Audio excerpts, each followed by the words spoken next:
And now, the moment you've all been waiting for. This is my first week eating high-fat diet. It feels very nice to have nuts and nut butter again. As everyone knows, in a tragic accident, Shona's nuts were removed many years ago. But now, through the miracle of modern science... Have you tried nut cheese? Shut up.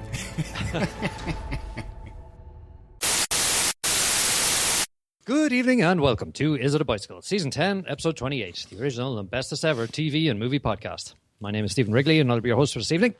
Deep in the bells of the Is It a Bicycle studio complex, we have a man who's actually a pretty normal if you ignore the cries for help coming from the basement. It's McDonough. Also, I don't know why you're laughing, Shona. Also beside him, we have a lady. What? It'll be you next week, Shona. Also beside him, we have a lady who says The Wizard of Oz is really just a cautionary tale about the lengths a woman will go for the right shoes. Show O'Flaherty. And in the red corner, it's our cuddly killer, a man who says patience is what parents have when there are witnesses. It's Mark, superhero. This week we'll be discussing movies in the shape of Ghostbusters, and Now You See Me Too, and some TV in the form of Vice Principals and Stranger Things. Of course, we'll have the usuals with some news and some previews, and come to a bicycle near you. So, Steve, I think you might have a story for us this week. I'm still out foreign. Is it just me, or does he look kind of like Joe Rogan this week? Still in Boston. It does a bit, yeah. Not bald enough. Yeah. Here, how about that? There we go. Yeah, you're sorted. Yeah. If you hide the 17 hairs. You know what it is? Yeah. I've hairs, not hair. Yeah. I think it's just the headphones, really, and the beard. So I really enjoyed Boston, and I love the culture, the real Bostonian sort of people, you know? Like, I was on the subway the other day, and this guy was getting on the subway, and he got on a bit late, just a tiny bit late, and the doors caught him at the back of his leg, you know? And the woman who was driving the tram or the subway or whatever it was, it was a tram actually. She walked out, and your man goes, "Hey, you're supposed to be controlling that." And she goes, yeah, I was. That's it's automatic though. You know, we can't really do it. She goes, "Just do your job, lady. Go fuck yourself and have a nice day." Oh, so funny. Love it. He just came straight at, "Just do your job, lady. Go fuck yourself. Have a nice day." Class. And that was the end of it. She was just like, no reaction. She said, "Have a nice day, sir." Heard it all before. MBTA employee here, sir. Yeah, next stop, Charlestown. I love the accent. It's brilliant. It is a great accent, yeah. It's great. It's just, it's just so full of character, you know. It's unlike any of the others, you know. It's so unique, let's say. It was one of the good things about Ray Donovan having that Boston accent in the middle of LA. Oh, right. It was Ray and the wife are Bostonian, so they would talk like that. All right, cool. And then everyone else in the show was LA. Yeah. Mm-hmm. Yeah. And you know what? Who else it reminds me is? Remember we watched the Wahlburgers. Yeah. I didn't, but you did, yeah. Yeah. So they're about. They're a bit of an Uber away. They're about 15 miles. I think you can get a ferry actually from just down the street, and that takes about an hour, which would be interesting. I must do that actually, but just to go down and see the place, you know, go and see the mentalism that goes on in there, you know. But they have the real accent, you know. If you watch them, that's it down. Yeah. Can you buy a TED while you're over there? Yeah. Oh, I have another story. Yeah. One time we were in Boston.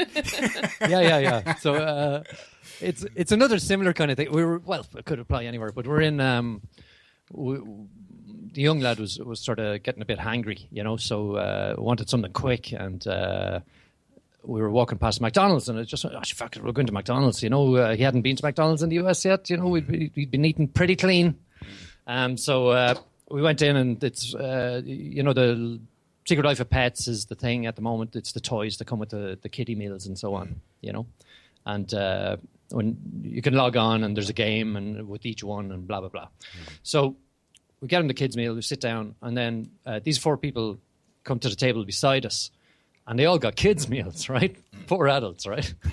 And one of the women, 2 guys, 2 women, one of the women went up to get drinks, and the other woman sort of looks over at us and she goes, "Here you go, son. Here's a kid, as they call him. Here you go, kid." They give him here. You can have our toys as well. And just as she's handing them out, the woman over at the other place goes, "No, I want mine." And she goes, "Okay, 35 years old. She wants these bloody toys, kind of thing." And she just goes, "You'd think she'd want toys with batteries in them, what?" Like this kind of thing. Sure, Sam laughed away. So I sort of laughed at that. Anywho, how's with you? Plenty fallout from UFC 200, Steve. Oh yeah. So Jones's ban has happened, and Brock popped on a drug test. Okay, fill me in on Jones. Well, I've kind of told you as much as anyone knows at the minute. So he's going to be banned. He's facing a ban of some kind for 2 different types of estrogen blockers. Oh. So who had that story first? The bad guy. Chael Sonnen broke that news like. When it came out first, he kind of said, it's estrogen blockers. And he was on with Joe Rogan. And Joe said, "Who said that? I haven't heard that." And he goes, "Well, I guess I'm saying that." Oh. Turns out he was right then. So 2 different types of estrogen blockers, which probably means that he was juicing himself. And no, there's more of the story yet to come out, but they have said there's going to be a ban. I don't know, like as we're recording now on a Tuesday, the news is probably breaking around us as to what that ban is going to be, but it shouldn't be lenient, I wouldn't think. I don't know if USADA have a 3-strike rule, but he's going to be in a bit of bother, I expect. And given that the UFC has just been sold, he's not generating the kind of headlines you want with your new owners. So the future's not bright for John Jones. Brock Lesnar has popped for something, I don't know what. Shock horror, Lesnar taking performance-enhancing drugs. Who saw that coming? Yeah. I know, yeah. It's a pity, though. It's a real pity. But anyway, we'll wait to hear what that is. I'm not even slightly surprised. I've just thought of someone. Mm-hmm. What? Michael Page fractured your man's skull at Bellator. Right? Yeah. Put it, Cyborg, yeah. Put a big dent in it, right? Geez, you nearly get that out of the plunger, huh? But I was just thinking, if John Jones is popped and UFC get rid of him because of this, could you see him going to Bellator? Now that would be a fight. Nevada State Athletic Commission is no, I know there's over that Bellator as well. Yeah, I know there's that aspect as well. But if UFC get rid of him, is what I mean. Yeah. Well, if they get rid of him and he's not banned. Sorry, Mike's trying to get in. I was just going to say, if they're not going to be in the UFC, they can just go to the Olympics. True. Another option, I suppose. Yeah. So that's Brock done and dusted then, I guess, if it's true. Brock got $2.5 million for that fight. Nice. Oh, I heard Mark Hunt was saying he wants half of it or he's out. He's gone. Good luck. What? What? He's unhappy about being beaten by an athlete that cheated. What's his problem? No, you can certainly see why he's annoyed. He got $700,000 for that fight, and passed all the drug tests. As Brock cheated and got triple his wages. Had he won, what would he have got? The same, I think. I don't know, Mike. I didn't look at a detailed breakdown, but I don't think it was like 700 and 700. Like, I think he got 700 for the fight. That was it. Like, yeah. But like, has Mark Hunt ever faced down the Undertaker? That's very true. You should see his previous opponents, though. It's quite the lineup. Yeah. But he wouldn't manage a moonsault at WrestleMania, though. That's it. Although I don't think Mark Hunt ever did pretend, though. Although, did you see when Brock did his first moonsault at WrestleMania? No, it didn't. Because Brock was this, it didn't. Brock was a prospect. I think it was in Ohio Valley. I can't remember where he was doing his training, but he used to do moonsaults all the time. Do you know what a moonsault is? No. Is it the backflip off the ropes or something? It is, yeah. So you stand up on the top turnbuckle, you face into the crowd, and backflip to splash a guy who's lying in the ring. To land belly to belly on a guy who's in the ring, which is called a splash, right? Jesus Christ. So, a near 300-pound man backflipping onto you. Exactly. Why don't you throw a car on me? Yeah. Having the athleticism to do that, right, is pretty incredible. So in the smaller shows before he hit the WWE, he had been busting those out all the time, and he was a huge deal when he joined the WWE. And then he wound up at WrestleMania pretty quickly in a fairly big match. I can't remember who he was fighting, but he went for it, but he didn't fully commit. So he didn't fully rotate. So most of his weight came down on his neck. Oh. And they reckon the only reason that he survived, is because of the size of his fucking neck. But whatever else about it, he had a concussion for the rest of the match. So whoever he was wrestling with, like, you know, the way wrestling goes, whoever's having the move done to him tells the guy to do it. Mm-hmm. So your man was having to call all of the spots with Brock and say, okay, do you know what you're doing here? And he'd be like, just staring at him. Hit the one in the middle. Yeah, exactly. You need to do this now. And then they would do it. Like, who was it at all? Was it Stone Cold? I don't think it was, but I can't remember anyway. But it's just, you should look up the YouTube clip, because it's, especially if you see it in slow motion, it becomes really obvious. Because I've been watching it going, oh my God, he's not going to get around. And then he doesn't. You go, he should be dead. He just doesn't. But it might not be real, but it's certainly fucking dangerous. Just on that note, did you hear that dozens of former wrestlers are now suing WWE for brain damage? Really? Whoa. Yeah. I'm not surprised at that. Yeah. Not at all. Because good they few had big no names concussion too. rules. They had no concussion rules, like. Mm-hmm. And they happen all the time. Is Mick Foley one of them? Oh, you know what? I didn't see his name on the list. I don't think he is. Is he not? Yeah. He's still working. He's not still wrestling, but he is involved. He was at WrestleMania, like. Yeah. But he's been concussed more times, like. Yeah. Didn't they have a long history, though, of fighting injured or performing injured, you know, from way back in the very beginning? Yeah, if you could put on your boots, you could wrestle, was pretty much the thing they're saying. If you didn't put them on, you didn't get paid. Yeah. Because you're a contractor, so you had no health benefits, and they didn't give a shit, really. So, and they're all contractors. That's right. Allegedly encouraged to use steroids and so on, despite any health complications they had personally. You know, that's a shocking allegation, Steve. Yeah, I know. Allegedly, that's why I added allegedly before they sue me. I think you're okay, Steve. Yeah. Anyway, did we ever get our legal defense fund sorted? I feel so inhibited in what I can say. Yeah. So, anything else going on this week? What did we see? See anything strange or wonderful or exciting? I saw Wolf Creek 2. Did you? Is that the one you didn't put on the list? Yeah, that's right. All right, yeah. It was. I don't know if did you ever see Wolf Creek, the original? No. Yep. Yeah, that was. Yes, I did. That was one of those little classics that I accidentally saw. You know, when you go into the cinema and the one you want to see is full, so you have to pick something else. That actually first happened to me with 28 Days Later. What a treat that was. Oh, wow. But Wolf Creek was a fabulous, fabulous slasher movie. You know, it's one of the finest slashers in the last 10 years. And Wolf Creek 2 probably doesn't reach the same heights as the first one, because I suppose you know what's coming. You know the main characters in the scene. Part of the greatness of the first one was the Australian setting. It really captured the whole outback sense of vulnerability. You know, you're totally just almost on another planet, you know, searching for help. But Wolf Creek 2, there's a bit more talking in it.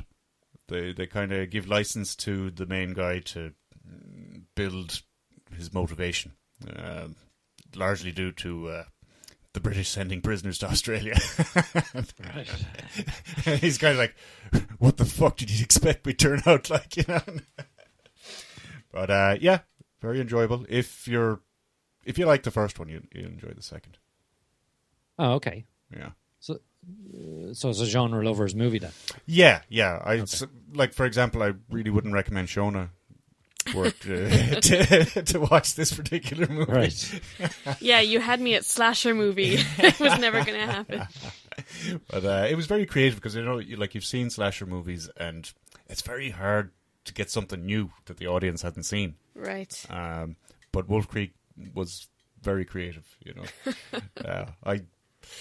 I still check the back seat of the car every single fucking time I drive. I do that too, just to be safe. Yeah. I watched Vanilla Sky. Oh, did Tom Cruise? Yeah, 2001. Yeah. Yeah. I loved the original, which was made, in 97? Mm-hmm. And in Tibetan. Abierto los Hoyos which was the Spanish original, and it was set in Madrid, whereas this one was set in the US, and it pretty much shot for shot. I won't say copy; it's a remake, but it's quite good. It's quite good. I was surprised because I remember at the time people saying, it's grand, it's not great, not comparing them, but just a standalone. And I always loved the story. So I didn't have great hopes for it. But yeah, it's good. It's certainly worth a watch if you haven't seen it. There's a bit of sci-fi in there. There's a bit of, twists and turns and backwards and forwards on timelines, and a bit of is he dreaming or is he not? That kind of stuff. Bit of a twist in the tale. It's great. It's great. I'd recommend it. Yeah, it was kind of cerebral for poor old Tom. I'd say he had an awful time trying to get his head around the script. Yeah. He got a bit of running in. Yeah. I'd say he was probably just saying to the director every evening, so do I get to run tomorrow? No, he was actually quite good because, I was wondering how he would come across because he's Tom Cruise. And at the start, he's a bit of a plonker. He's sort of inherited a shitload of money, but he's a bit of an ass in that he's sort of not got much respect for those around him. He's a bit of a me person. But you actually start to feel for him and go for he comes across as an everyman, so you get behind him. You're sort of like, yeah, go Tom, run. Yeah. But yeah, it's good. It's good. Yeah. I remember really liking it when it came out. Did you? Yeah, I did. It was a big deal at home. It was like the movie of the year.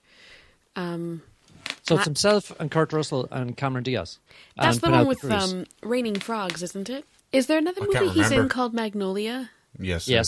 Is there Raining Frogs in that? I think, it's not in Vanilla Sky anyway. I don't think so. Okay. Yeah.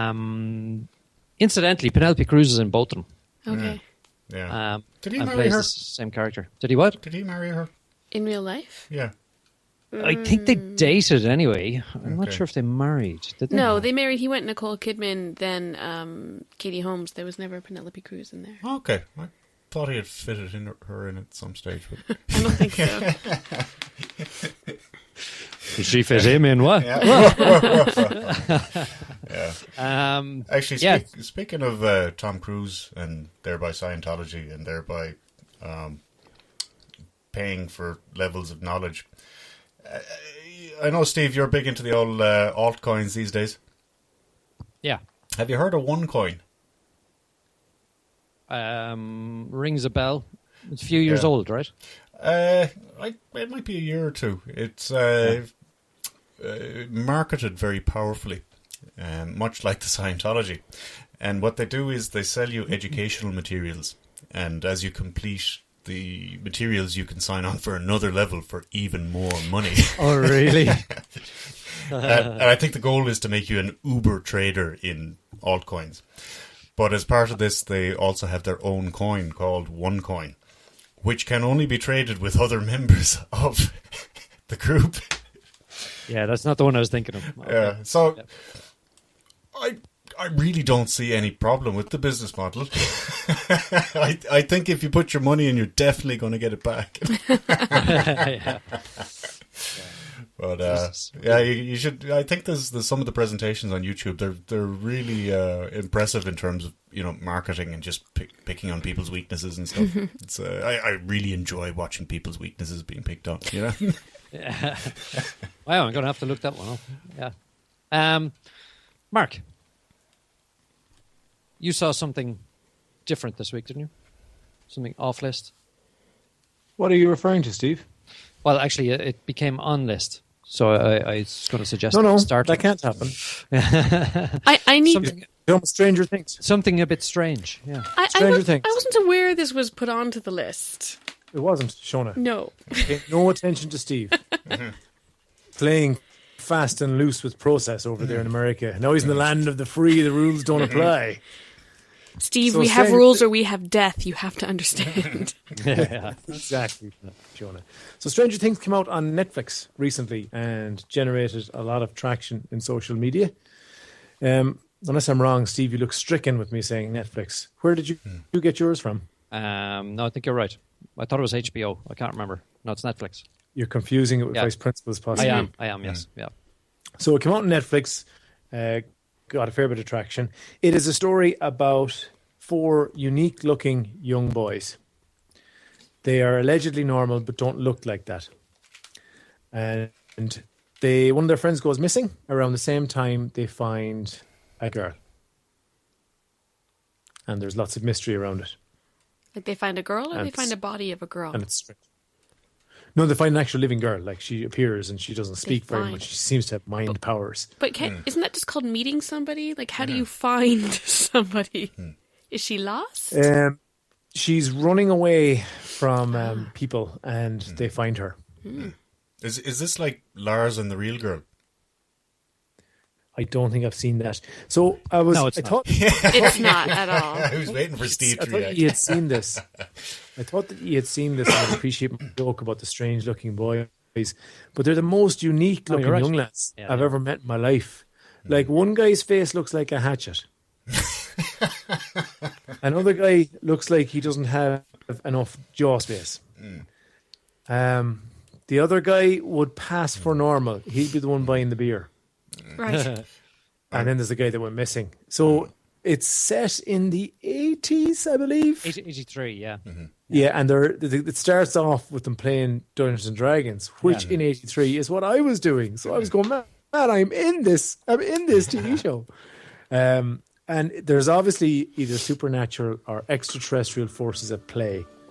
And they're keeping you guessing quite a bit. Steve, what did you think of it? Yeah, it was sort of what it looks like is like it was a bit of a supernatural, as you say, or alien or something, and it's in what is it, the U.S. Department of Energy, and when it opens, it's a scientist running as fast as he bloody can to try and get out of the place, and then it sort of fades to black or cuts to black, at one stage, but. Yeah, so the kids don't live too far from it, and like Mark says, one of the kids goes missing, and they're trying to solve that mystery, and meet another girl. Actually, that girl is brilliant. It's this girl. She's got her hair's all shaved. She seems to be like, what is it? She's like an experimental specimen or something. Not sure. She's like a young Sinead O'Connor. Yeah, but she's used as an experimental specimen or something like that. That's what I got from it. But yeah, just her expression. She doesn't say anything except 11, and just the way she acts and conveys her various moods and emotions are just brilliant. Yeah, she is really strong. Yeah. I really enjoyed this. They're all pretty good, though, to be fair. Yeah. I love the soundtrack as well. It's brilliant.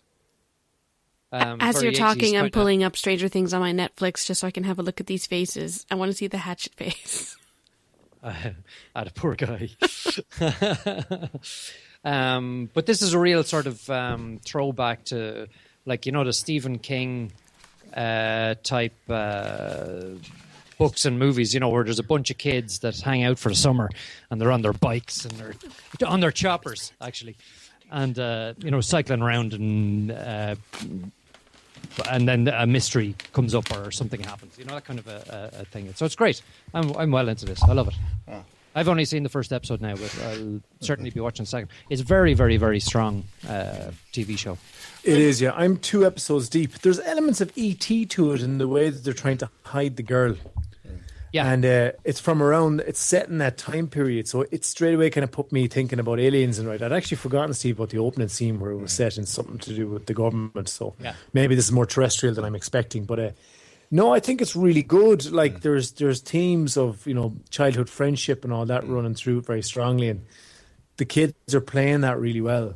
And they've really captured, I think, the essence of what it was like when, us was us kids and them were parents. Yeah. And they're almost like two different races. Like the parents are the Morlocks wandering around down in the kitchen, whereas you're back in the room on the walkie-talkie to the people that you're safe with. Like, and it was really good because it was like it immediately hooked me because it was so familiar. Because that's what it's like when you're growing up. So I think the writing and the characterization is really strong in that respect.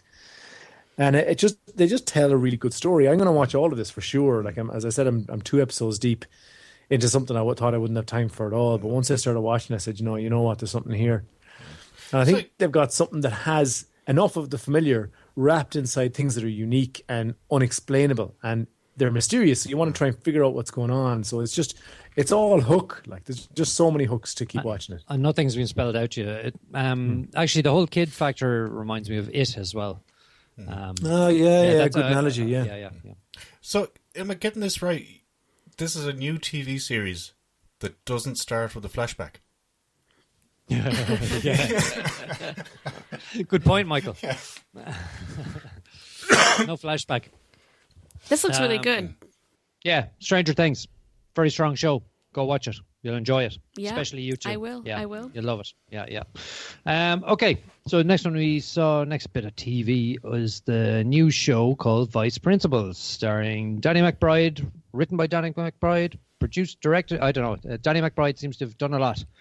And who else is in this? Walton Goggins and... I don't know names. Yeah. People. Walton Goggins from Justified and from lots of Quentin Tarantino movies. So did you see this? Yes, sir, I did. So tell us about it. All right. So Vice Principals. Well, first of all, the show begins with a cameo from Bill Murray, who was the outgoing principal in a high school. Of course. And he has 2 vice principals, I'm guessing by the looks of it, who hate each other. And he makes them do their pledge of allegiance to the flag. And then, so he's got a terminally ill wife who he needs to retire from principaling to look after. And this guy, Danny McBride, is that his name? What did you say? Yep. Wants to become... Kenny Powers from Eastbound and Down. Yep. He wants to become the principal, even though none of the teachers like him and none of the students like him. And he just seems to be a socially inept person. He kind of does that a lot, doesn't he? That seems to be... Yeah, he's totally Kenny Powers in it as well, yeah. Yes, he's just very unlikable.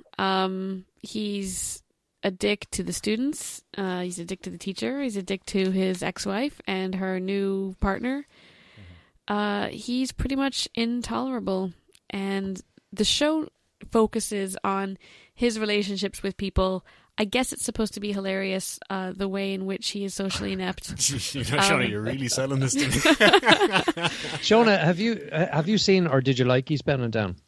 I haven't seen it. Oh, I see. Yeah. Okay. Yeah. You're Have you missing seen some anything backstory else by Danny McBride ever? I know his face, but off the top of my head, no. So you've Like, never a seen hint. It was the same character that he's playing in this. Okay. Well, I probably wouldn't like that Exactly either. the same character, and that's the flaw for me. You guys are big Eastbound and Down fans. I'm not. Yeah. Oh, yeah. It's not just Eastbound and Down, though. Like, there's the foot fist way. That is a fucking classic. He was the same character. Ssame character always. He was the same character, guy. but a taekwondo teacher. Yeah, to be honest, the foot fist way was funny, but that was because of subject matter and having. Yeah. But like that fight between the granny and the fit young athlete was one of the funniest things I've ever seen in a movie. Yeah, it's a prerequisite for liking Vice Principals that you like Danny McBride's humor. Yeah. There's no way around it. Yeah, if you that's don't true. like him, you're not going to like this. Oh, okay. Is that what it was? Because it seemed to be, the formula seemed to be swear a lot, I don't know, be a dick. Yeah. There was some Shona, vomiting. you're not wrong. Like you're saying, did I miss something? You didn't miss anything. No, I'm trying to pinpoint what I didn't like about it, and it's just I don't know. The character just completely didn't. He's not a realistic person, And he's not likable, and he's really exasperating, and he's an asshole. There And we his go. hair. but he's not a guys. real person. Help me find my words. You're not going to get to You're not going to get to vice principal of a school if you think it's a good idea to tell a student to get into your car and talk to him about anal rape. Yeah. like. You're not going to like. It's ridiculous. And Point of order, sir. There's plenty of Christian brothers over the decades that. Jesus, Mike, don't fall down that rabbit hole, Mike. Right? But you know what I mean? There are multiple examples of how he is incapable of relating to other humans in a way that's any way positive. And like what got me the most was the way he objectifies women. Thank you, Mark. Thank you. Hated that. Yes. They're all just pieces of meat to him. Yeah, it's really unfair. Totally didn't respect her opinion and then just looked at her bum as she walked away. Not cool. And also he assumes that the new principal, who, spoiler alert, hashtag who cares? Yeah, I wouldn't bother. He doesn't get the principal job.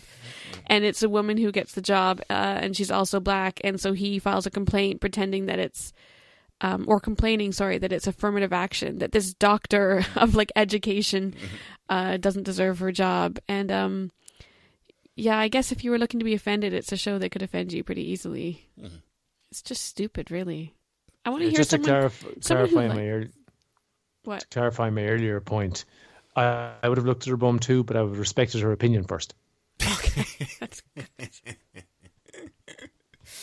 John, I have to agree with you. Yes. It is stupid.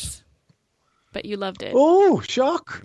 But you loved it, is it? But that was the whole point of it for me. Yeah. No, I laughed at it, but I have a history with Danny and his other shows, and I think he's bound down as a bit more. It eases you into it a little bit, a little bit better, rather than straight into like the worst of his character. At least I think his character made more sense in Eastbound and Down. Sorry, Steve, I'm interrupting you. No, you're right. You're Continue. right. Continue. No, you're right. They're actually talking about it with on Joe Rogan's podcast with what's your man, sex addict guy, Russell Brand, where he was talking about like something had changed in the Matrix, and all of a sudden it's all about him when he became famous. He means, right. And so what I'm saying is that you can make a case for superstars being disconnected from reality, which in Eastbound and Down he was. He was his former baseball guy. So he had absolutely no idea what everybody thought of him, because in his head he was still a superstar, even though he wasn't. But in this, he's a vice principal of a school. That doesn't apply. I thought for a while there was some interesting points there around his, he's separated from the wife. His ex-wife has a new boyfriend and all the rest of it. And I thought, well, maybe they're going to make a play here for like he's bitter about that, and that's turned him against the world. And he was a better teacher once upon a time, but none of that really came up. It was just he was probably an asshole beforehand. That's why she left, and now he's an asshole with everybody. So I thought that might have made sense to me. I think you do need to ground the character some way to explain why he's just a complete nutjob. Reminded me of The Office a few times, but I think that's written better. It's I love The Office. Now I prefer the American one, but even like the UK one, I think is much better than this TV show, because at least I think The Office kind of revels in awkwardness, and it's somebody who's genuinely trying to be something, whereas this show, I don't know, this guy is just completely narcissistic and against everybody and just mean, unnecessary. Like even like the antagonism he throws to his ex-wife's partner. I don't know if he's a husband or boyfriend. And the guy's just he's just like he's so mean to the guy, and the guy's like, yeah, I don't know how you do it, man. You look after kids all day. And he's like, you don't know, you don't get it. And he's just like, yeah, no, I don't. And he's like, yeah, so shut up. He's like, yeah, sorry, my bad. It is your bad. And it's yeah, I don't know. It's not like when somebody comes over and steals their family. Such a great line. That was Eli from Boardwalk Empire, and he was also in Agent Carter. He was the captain in Agent Carter. He's a really good actor. I like that guy. What else? I think you've pretty much summed it up. It's brilliant. I can't wait for more. So all the reasons I hate it, you love it. Yeah, I can't believe that Mike missed this. Mike, you'll love it. Yeah, get to it. Yeah, like I respect your opinion, Steve, but knowing that Shona fucking hates it, that's really the icing on the cake. I think Mike and I have a very simpatico taste there, where like we can reliably really enjoy the things that the other hates. Yeah. You're like my most accurate tasteometer. Yeah. I'm like a beacon in the night. You know? So, Mark, what are you going to give it? Are you going to give it thriller or feller? Ah, no, Steve, I didn't like it. I don't know if I was being circumspect. I never liked Eastbound and Down, remember? Yeah. So no, I just, although like I said, they had an avenue there to make his character a bit more believable, like, because, you know, people can do crazy shit like at times if they've been hit with enough personal trauma, but they never really developed on that, you know. Yeah. So for me, it's just a miss. It's just more of Danny McBride, and I was sick of him after a couple of episodes of Eastbound and Down, so it's not for me. Okay. You know, Steve, I'm getting this flash in my head. Remember you telling me about your dad when you were younger, and you do something bad, and he says, "I'm not angry. I'm just disappointed." Just disappointed. That's how I feel about Mark now. Okay. So next up, we've got Wait, you first never for a asked movie. the rest of us if it was thriller or killer. Well, firstly, when you can't remember what the terms are, I don't know why we'd be asking Yeah, you anything. I get it wrong sounded like every you single might be on week. the fence there a bit, Shona, about it. But whether it was thriller or killer. Yeah. Thriller or Killer is killer. if it's a good serial killer TV show. Like Criminal Minds in the early seasons was killer. I just think, Steve, we have a certain ritual of getting to pronounce our Thriller disgrace. filler, Shona. Thriller filler. Filler. Or if you'd have a few drinks. Oh, watch is this really? Okay. So What about you, Steve? thrillers. Oh, I'll give this one a thriller for sure. I'll watch Oh, more. I didn't see that coming. Yeah, it's ridiculous. For the I record, hate it. Mark He's and such an I asshole. outnumber you, Steve, so the official Is It a Bicycle recommendation is don't watch. Yep. However, I have a shirt on, so I trumped the two of them. Right? That's true. Yeah, You go look watch very it. fancy, like there's a Mr. Darcy echoes over here tonight. Thanks very Did much. I ever tell you guys how much I love doing this podcast with you? Between the three of you, it's pretty much everything I need in life. So, what Shona is referring to is both Steve and I have elected to go shirtless this evening. Ow! Normally, I go trouserless and no one is any wiser. But it's quite warm at the minute. It's unusually warm in Ireland. It is. It's like, And Mike- it's like a day in Spain or France or somewhere. Mike isn't topless, but he's wearing a very, very nice shirt. Yeah, I'm. It goes nicely with his hair and his eyes. I am adhering to the social norms of being clothed while meeting the public. Hold on, I've got shorts on. Shorts and rather fetching like socks. Very nice. Right. Moving on. Moving on. First of our movies, Ghostbusters. Mark. So, everyone remembers Ghostbusters from the 80s. It's where a bunch of paranormal scientists, I guess you would call them, decide to put their learning on the weird and wonderful world of ghosts to work and set up a business as Ghostbusters. So this is an all-female cast headed up by Melissa McCarthy.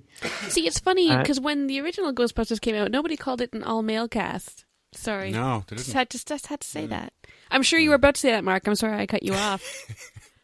I wasn't going to say that, no. So see, this is my problem with sexism, like, because I would have to go back in time to right all the wrongs that have been done. So I would now need to go back in time to the first Ghostbusters movie, review it, and talk about the all-male cast. No, you can just discuss the new film, and instead of saying there's an all-female cast, you can just say they've remade Ghostbusters. It stars these people. But even But that, it's very different because they're all women, though. even that's inaccurate, though. Like, there are males in the movie. Yeah, No. But there was so it's not an females in the all-female. other one. that's it. There's we have Chris Evans as the Susan Sarandon. Yeah. It's very nice. Anyways, Chris Evans isn't in this film. Hemsworth. is it? Oh, Yeah. Chris Hemsworth, yeah. And who's Susan Sarandon? Like in Ghostbusters context. Yeah, she was the one that wasn't a guy.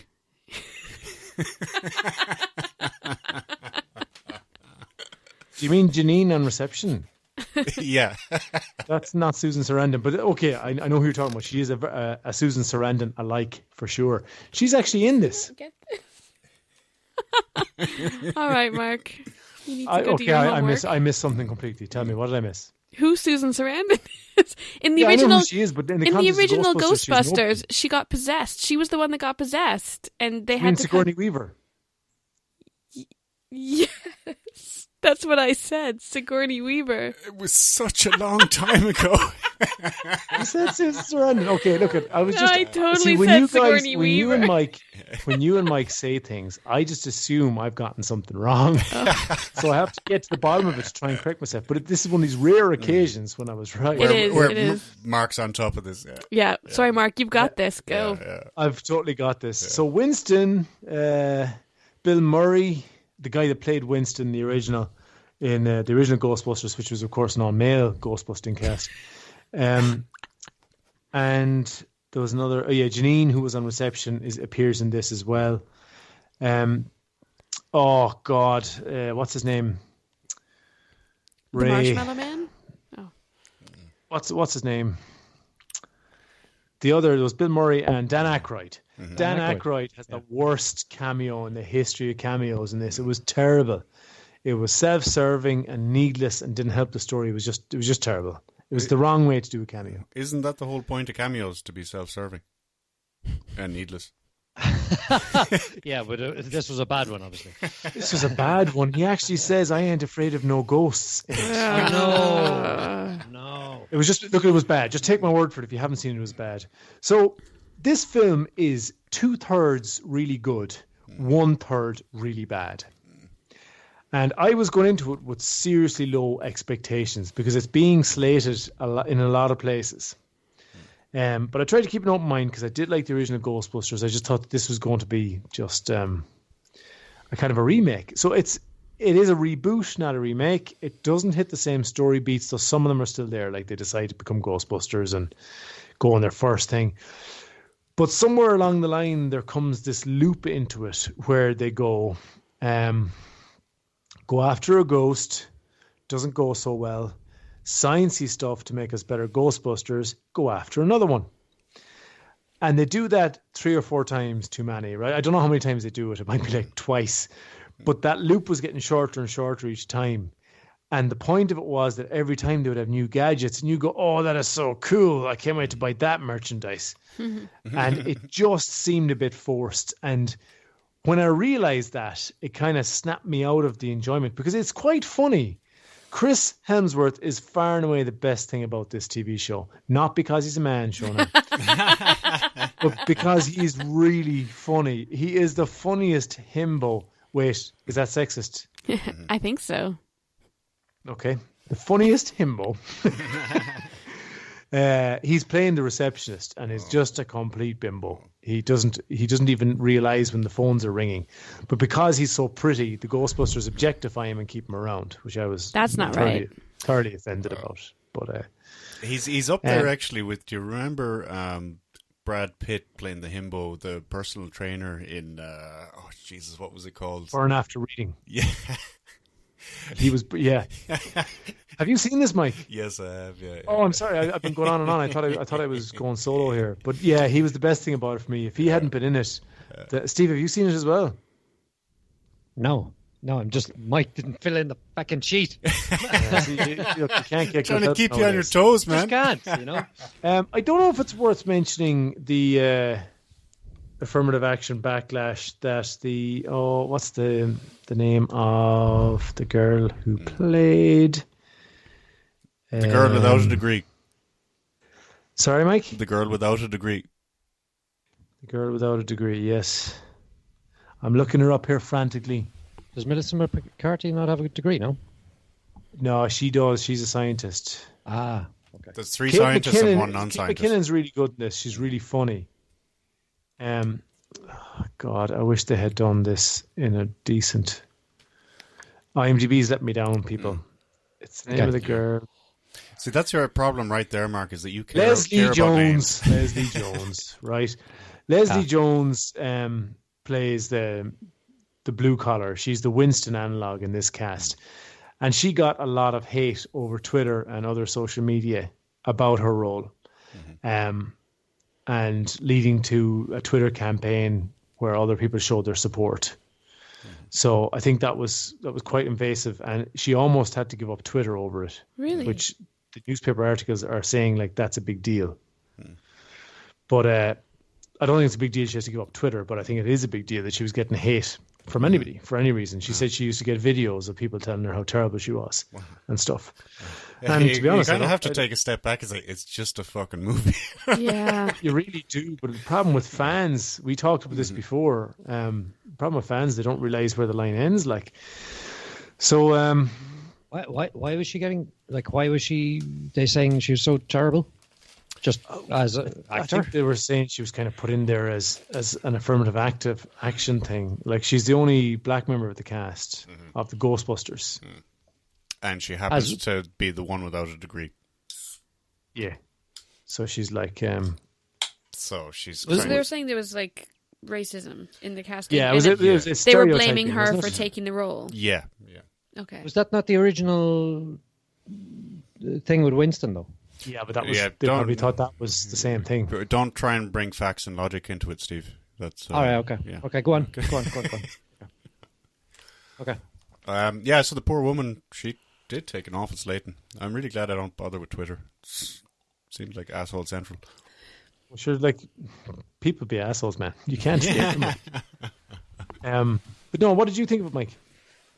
Well, I'm kind of coming at it from the opposite end of the spectrum to you because I didn't really like the original.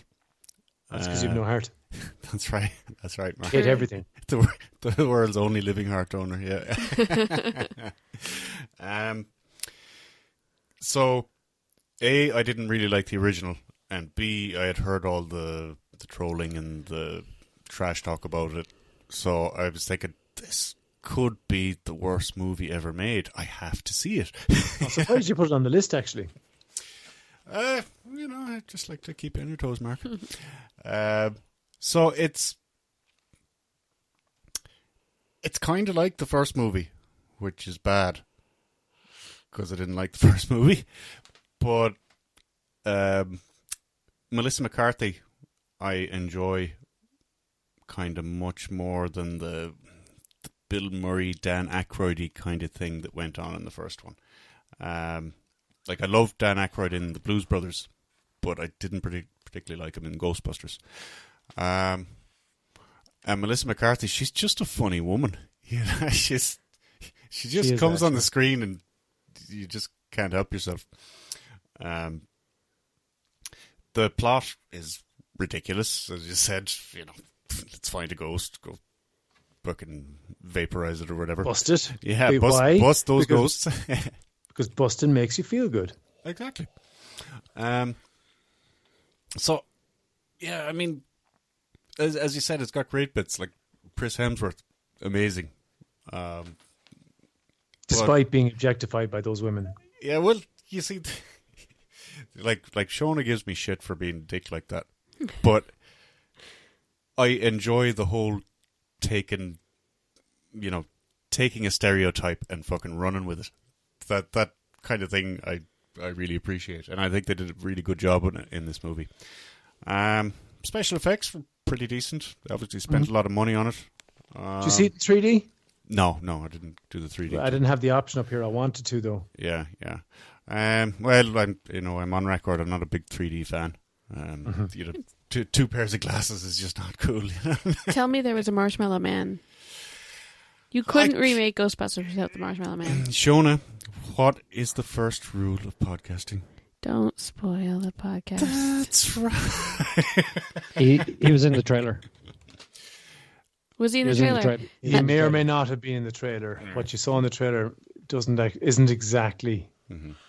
I can't say any more without spoiling it, but just okay. Well, there is a Marshmallow Man in the trailer. All right, seen the movie. That's all I need to know. Yeah. So you have an intergalactic apocalypse, which is always a good thing. I'm really fond of that kind of scenario. There was, what's the biggest problem with this movie? There was a distinct lack of fight ships. That won't do. If there had been a ghost who had taken charge of an aircraft carrier and was threatening to take out New York. No, I think you hit upon the real problem with it. Like, it's really enjoyable and it carries you along for 2 acts. But then you go, right, they're going to have to finish this now, and the plot they've got is seriously weak.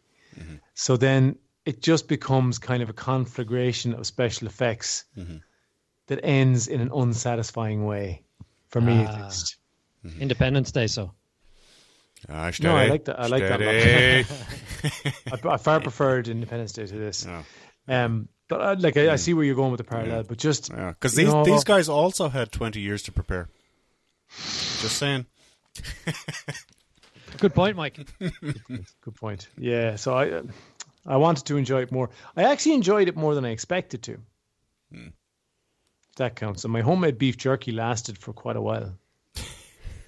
Did they have a Cadillac hearse as a car? They did.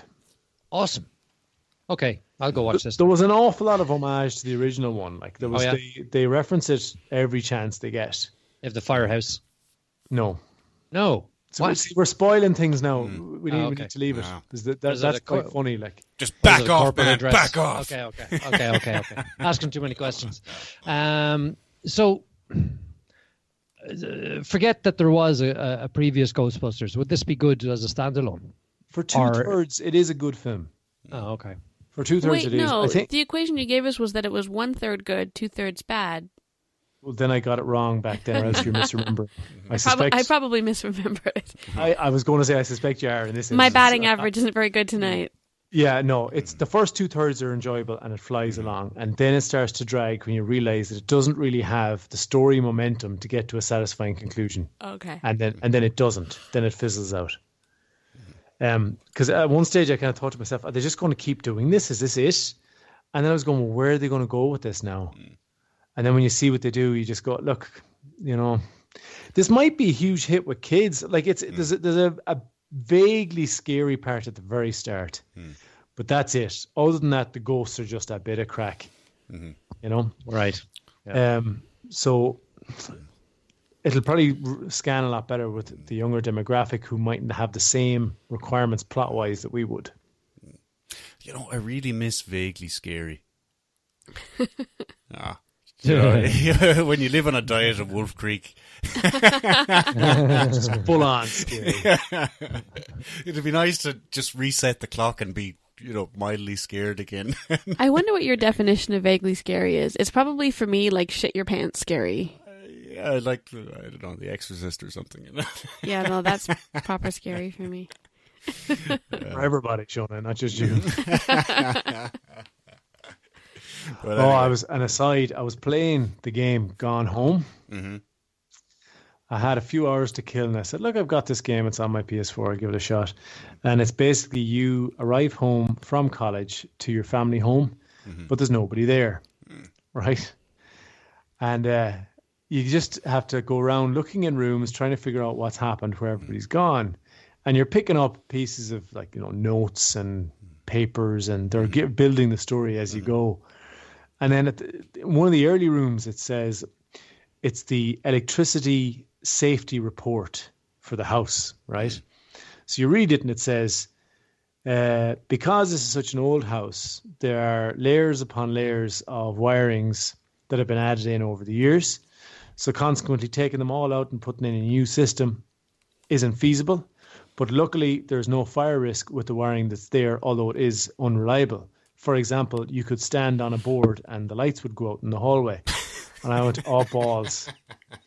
So that means I'm going to be walking down somewhere now in a second and the lights are going to go off, right? And every room you go into, every room you go into is dark, right? So you immediately look for the light switch, and it's becoming a real thing. So I hunt for the light switch, or heaven forbid, I see a fucking pull cord in front of me and it goes, oh, I've got to get this first time because there could be something in here. And I haven't met anything yet. I've explored the whole house. And I picked up a couple of puzzles I haven't solved, and solving those will lead me on.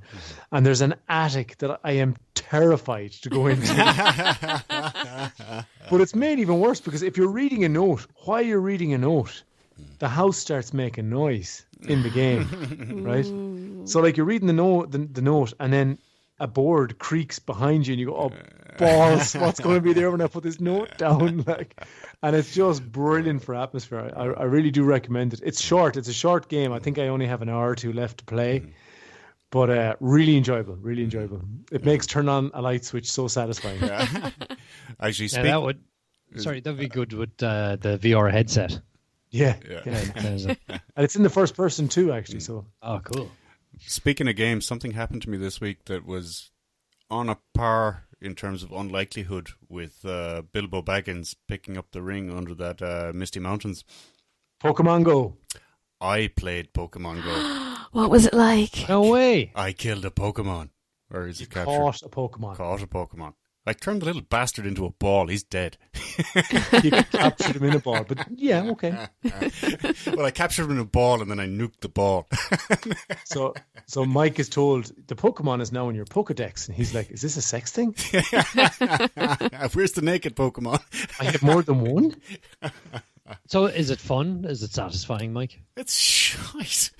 Is it? Really? Yeah. Hold on now. Oh, no. Did you go to a gym and fight anybody? No. You've played none of the game then? No, I played like 60 seconds of it. We were one of my friends had it on his phone, and we were out in the car park, and he turned this fucking thing on. He says, "Oh, there's a Pokemon near us." We're like, "Shut the fuck up. What age are you?" Jesus, get a life. And they said, no, it's right here. One of my backyard today, I couldn't catch. It was too powerful. I did think it you're was laughing. kind of cool, though. Like, you kind of look around on your phone or whatever, and then you get to the battle scene, and it uses your phone's camera to put the Pokemon, like, what you Augmented can see. reality, yeah. Yeah. Cool. And, that was kind of cool. So I was fighting this Pokemon in the bike shed in our work car park. Pro tip, is- though. Go on. Pro tip is turn off the augmented reality if you're having trouble, because if you turn it off, it puts the Pokemon front and center in your screen. Nah. So your throw of the Pokeball then is always the same. So what you want to do is you tap the Pokeball and hold it, and then a circle gets smaller on the Pokemon. And when the circle is at its smallest, that's when you want to throw. Yeah. I must remember that for the next time I never play this fucking game again. But you haven't played it yet, though. Yeah, like what you do is you, for want of a better word, you groom your Pokemon so that they're tough. That should be no problem for Mike.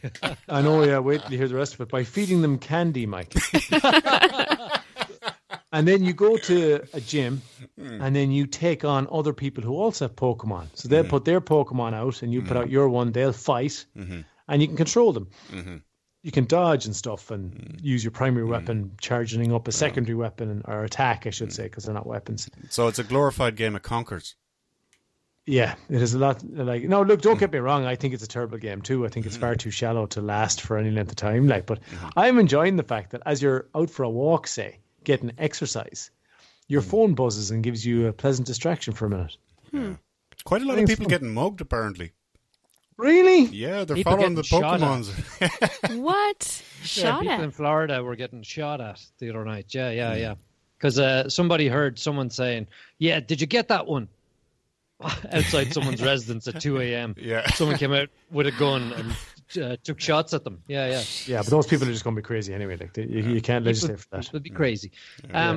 This bloody thing, see, I'm being mistaken, I'm sure, for a Pokemoner every day because I'm in a new city and walking around the place with Google Maps on my phone. Yeah. Yes, so head down, you know. But anyway, Do you have one of those hats with 2 beer cans on each side with a feeder thing? actually, there's an idea. Yeah. So Ghostbusters. Ghostbusters. Oh yeah, Marcus. we were talking about that, weren't we? Yeah, I'm going to give it a 6 because, to be fair, I did enjoy 2/3 of it. So it's just about a 6, just above average. I'm going to give it a much more positive 6, given that I was expecting to give it a 2. It's not a bad movie. It's not a classic, but it's all right, you know. I wouldn't bother, Steve. Watch it with Sam, maybe. It'd be fine to watch with your boy, like, but not. Like, you wouldn't be going to see it on your own, like. Yeah. No, that said, I wouldn't bother me whole really going to the cinema. I'd wait for DVD kind of thing. But yeah, for the sake of the effects that were there, I don't know if it's worth that much. Like, I'm sorry I didn't see it in 3D though. I think it's on Xfinity on demand soon. Oh yeah, I'm gonna show you that later. Hey, do you know what dropped on Blu-ray on demand? The Purge election year. Oh, did it? All right, Yeah, okay. that's out this week, like. Oh, I can't wait to see that. And The Purge 2, whatever that was called, that was a good film. Purge harder. That's not what it was called. The Purge I Strikes Back. can't think of the tagline for it now, but it was a good film. This one could be a good film, like. It was actually, was it The Purge 2? No. Oh, okay. I'll look it up while you're talking, Steve. Yeah. What was I going to say? Oh, yes. So the next of our movies. Now You See Me Too. Shouldn't they call it Now You Also See Me? Yeah, I was going to say, is that Now You See Me TOO? That would be kind of cool. Yeah. It's not. It's the number 2. So, they did miss a trick. So I was going to see this in the cinema at 8:40 p.m. Great. and I decided to have a nap on my couch, as I sometimes do. And I woke at 8:30 p.m. Oh. further than 10 minutes from the cinema. And also I had stuff to do. Like I had to get beef jerky together. I had to get cream. Very important. You know, you've all heard about the stuff I do when I go to the cinema nowadays. So I ran and got there and landed at the cinema, still mostly asleep, and said to the guy behind the counter, say, "Can I get a ticket for Now You See Me, Now You Don't too?" And to be fair to the guy, he knew what I meant. He didn't blink. So I said it again. He goes, like, "Give me a look." And I went, "Now You See Me Too." He went, "That's not what you said the first time." I said, "I know. Let's not do this, okay?" So now you see yourself. Yeah, so who's seen this? Who's seen this? Do your job. Yes, I've seen this. Go for it, Mike. What's it about? Do you remember Now You See Me? Yes. I do. Yeah. Well, it's about a year later, and it's time to throw down and do it all again. So you have a big cast of mostly people I don't like. Unsurprising. Yeah. And basically, yeah, they're all magicians. There's a uber bad guy magician who does something that's impossible. And then the other guys have to firstly take the consequences of what happens as a result of that. I mean, why are you blaming us? Maybe we got a track record of doing stuff like that, but it's not us, I swear. And then, yeah, they fight it out sort of Pokemon magic style with, you know, pyrotechnics and flashing lights, and I'm pretty sure Beyonce's bum was there at some stage. Nice. Yeah. So yeah, that's all substance and we're all flash and yeah. All sound, no Yeah. substance. Shona knows what I mean. I know what you mean, Mike. We're psychically connected, and I Yeah. understand your heart and your soul and your innermost desires. Like, all I hear is cynicism. It sounds like there's no joy left in your Baba heart to enjoy this. It's true. Yeah. Once upon a time, you were a wee Baba, like. I was. And that wee Baba, Michael McDonough, loved everyone and everything. Yeah. And sometimes I want to go back and ask him, what happened, like? That's what happened. That turned to hate. My mama took my baba away, and that was it. Yeah. Come on, Mike. What was the real problem with this? What happened on the way in? Jessie Eisenberg was in it. Okay. And you couldn't get over that fact. Was that No. the main problem with this now? I know there's something that's got your craw before you even started watching it. Yeah, he's a significant proportion of the problem. Yeah. Yeah.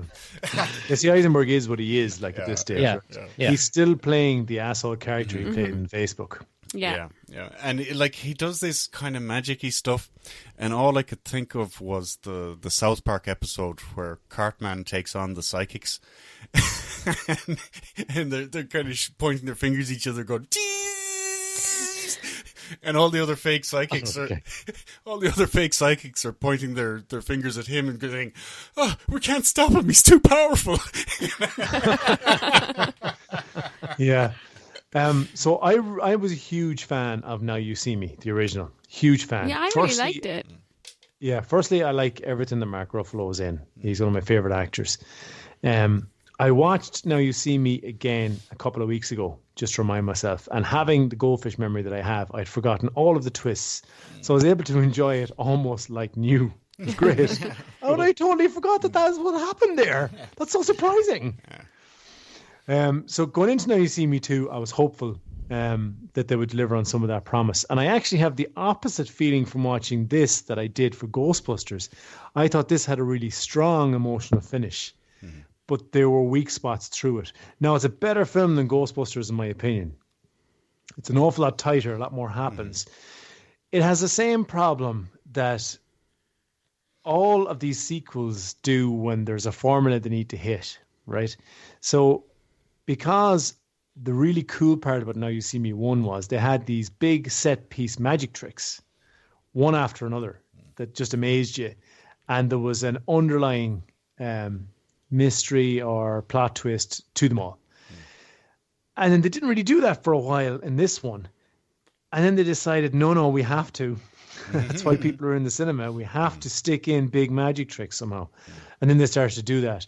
And they were enjoyable, but they felt a bit contrived to me. I liked what they did with the characters for the most part. And I think that all of that paid off in the finish, which I've already said, was really satisfying. It just felt a small bit forced on the magic side to me. And some of the setup to that was weak, I thought. Yeah. That's kind of how I felt it was going to go. Yeah. Well, I gave out a bit this when we reviewed the trailer, that it was going to be a bit forced and a little bit too fantastical. And they seem like... pack of dicks, really. See, Steve, I'd say you'd fucking love this because it's an ensemble cast, which can only result in a caper. Is it a caper? Yeah, it is fairly capery. Yeah. Is it? Yeah. Tell me, guys, who is returning from the original cast in this film, and who is new? Everybody's in this. Okay. Oh, except Harry Potter's new. Oh, that's right. Daniel Radcliffe's in it. Yeah, one of the few redeeming features. And isn't the female characters changed? Oh yeah, she was jarring enough because I liked the last girl, but she's good. She's good. Who did the last one? She was someone who had was it Amy Adams? No, Isla Fisher. They swapped a blonde for brunette, which is always risky. Yeah. That's might have been Amy. Wasn't it? Yeah, that's like trading jacks for tens, isn't it? I love it. Oh, Mike, you have the best expression. They had, let me see, Isla Fisher. Oh, yeah. Of course. Isla Fisher, who was really good. Because she had that. And talented, too. Yeah, I'm not sure what you're doing to me, Mike, right now. But anyway. And she was replaced by... Lizzie Kaplan. Thank you, Steve. Oh, really? Yeah. Now, is she playing the same character, or are they different characters in the movie? Different characters. Oh, okay. Yeah. Yeah. And that was fine. That was fairly seamless. They just basically said, no, she went away. And now this girl said, oh, I'm the new okay. girl. Was Dave Franco in it again? Yeah. Oh, he is, yeah. Jack Wilder. Yeah, he's really good in it. His card throwing abilities amaze me. Yeah, he was brilliant in the first one. Oh, yeah. God. So look, it's real, Mike, what did you you know. think? Come on. Yeah. I know He really does throw cards like that. I know. I've seen him down the pub. Yeah, Mike, that's what I said. Everyone knows me like his card throwing. I want to hear what you think of the film. This is, this is not for me. No, this film. Which, a new card throwing film or Now You See Me Too? Now You See Me Too. You liked it, really. No, I fucking hated it, Mark. Listen to the wee Baba Michael McDonough. Baby Mike. One that still understands joy, Michael.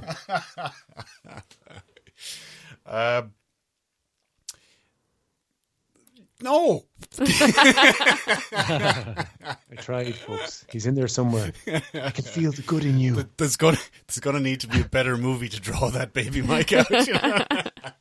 The next Star Wars, hopefully. Oh yeah, Rogue. What is it? Rogue Trooper or something? Or Rogue One. Rogue One. Yeah, that could. Can we talk about that instead? Can we? Yeah. The trailer leaked this week, didn't it? Leaked. There was big talk about them taking the scroll out of Rogue One in the opening. No way. Yeah, really? There won't be a galaxy far, far away. What? Yeah. That's right. They're No stamping their mark on the franchise. No scroll. Are they going to start with a shot of the sky? That's bullshit. And He wasn't going to watch it now because he's picked. So the off year movies then won't have the scrolling title intro. exactly. It's weird because Vader's in this one, like. Yeah. And it also leads me to fear for the existence of the John Williams Score. Music? score. I mean, I can live without the scroll, but, Don't fuck with the music. yeah. That, Yeah, I know. I started randomly whistling Luke Skywalker's theme. Mm-hmm. And I was surrounded by a bunch of young people who were going, "What's that song?" that sounds really good. It's like, it's so catchy. Like, well, catchy's the wrong word. Like, it's just a really nice tune. Like, you'd be wondering, what would you do if you didn't hear that every now and again? Like, For sure. and like, does this mean if there's no John Williams, what happens when Darth Vader walks? Yeah, that is a question. Oh yeah. So let's not worry yet. Maybe they'll keep it. Maybe, yeah. Maybe the scroll is enough. Do you know what would be really funny? If they made it all contemporary music like they did in 300. Do you remember 300? Set in Sparta and it was all heavy metal, like. And then now we have Vader walking from his ship through hundreds of Imperial stormtroopers, and in the background is, "She told me to worry about it." Or something. I was thinking more No, I think it'll definitely be Katy Perry. Katy. Yeah, is it Perry? Katy Perry. Firework. We could have a Katy Perry Justin Timberlake duo. Yes. I reckon it's going to be my milkshake brings all the boys to the yard. Oh, we're wasting podcasting. Like, we're just wasted. So what we're talking about? Now you see me too. That movie no one liked, and we're not going to watch. I liked it. Hey, I liked it. Yeah. The opening scene was really powerful too in this. I forgot to mention. They start with a flashback. Come on. They start with a flashback just to set everyone at ease. Yeah, that's so original. But despite its lack of originality, it was a really powerful scene, and it provided a lot of character motivation in the movie that I thought paid off towards the end. I think that was the key setup that led to the ending being so satisfying. Mm-hmm. And do you know who was really good in this too? Red from Shawshank Redemption. Morgan Freeman? Thank you. Morgan Freeman. I can always remember their character names, never their actual names. Yeah. When I first met Andy Dufresne, he was really good in this, I thought too. So, get busy living or get busy dying. Exactly. So look, I enjoyed it. There are weak points to it. As a spectacle, it probably delivers nearly as much. It just feels a little bit forced is the problem for me, right? Like in the second Hunger Games when they wound up in another Hunger Games. And you went, could they not have seen that coming? You know? And that's... They obviously didn't watch part one. That's what I mean, right? So if you can live with that, which I think you can because the tricks are still super spectacular, then it's a pretty good film in my opinion again. So look, I liked it. Mike, where do you lie? Well, I think, if you're some kind of gormless chunderfuck that likes Jessie Eisenberg, you'll probably enjoy this movie. But I didn't. Chunderfuck. I was going to say, I'm definitely a chunderfuck, whatever that is. Gormless chunderfuck. I'll give it a 4, That's being generous. How is it a 4? Wow. Yeah, 3 or a 2, surely. Do you know the Well, they spent more money than your average B movie, so I can't put it on the B movie scale. It's so not a B movie, Mike. You're just being neat. This is because I mentioned the wee Baba Michael. And you hate him now because he was the last person you knew who was happy. Listen, for me, Steve, honestly, right, this is a 7, I think. I think this is well above average. It's definitely much better than Ghostbusters. So if you like the first one, it's worth seeing. Yeah, I think so. Cool. I think it is, yeah. It's another good thing about it, closure. They don't need to do another one. Mm-hmm. Great. They will, though. I'll give it a 7 just for that. Speaking of not needing to do another one, you see that Sing Street has been re-released to try and get some Oscar. Oh, really? Did, yeah. It's getting tremendous reviews.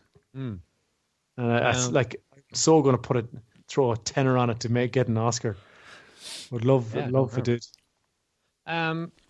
Speaking of Star Wars, did you see the new Death Troopers? No. Oh. What are they, Steve? As 3 pairs of hands instantly start Googling. It's, I think they're in the trailer, in the leaked trailer. Mm-hmm. MTV News has a picture of them, actually, and they look cool. The scariest stormtroopers of them all is the headline. But anyway, go and have a look. I won't say any more in case it's a massive spoiler. But are they going to bring order to the galaxy? I think they're going to try anyway. I think they're the grunts of the Galactic Empire. Nice. Yeah. And their lives are as disposable as their armor. Excellent. Nice. Yeah. Have they been have they been trained since childhood? They've been around since 2009. Have they? Death Troopers, just probably not in the movies. This is what my frantic Googling has revealed to me. Mm-hmm. I'm not going to try and pretend this is my knowledge. Mm-hmm. But there's a book about Death Troopers I've just found, so I might actually get that for when I'm lying in the sun looking for something to read. Oh, yeah. Are they punched in the face till they speak French and then sent to the desert? So they're like the Foreign Legion of Stormtroopers. God, I forgot their name for a second there. So I think that's it for TV and film then. We're going straight to the trailers. Okay. So I was going to say everybody get naked, but you're already fucking naked. Got some previews and come to bicycle near you.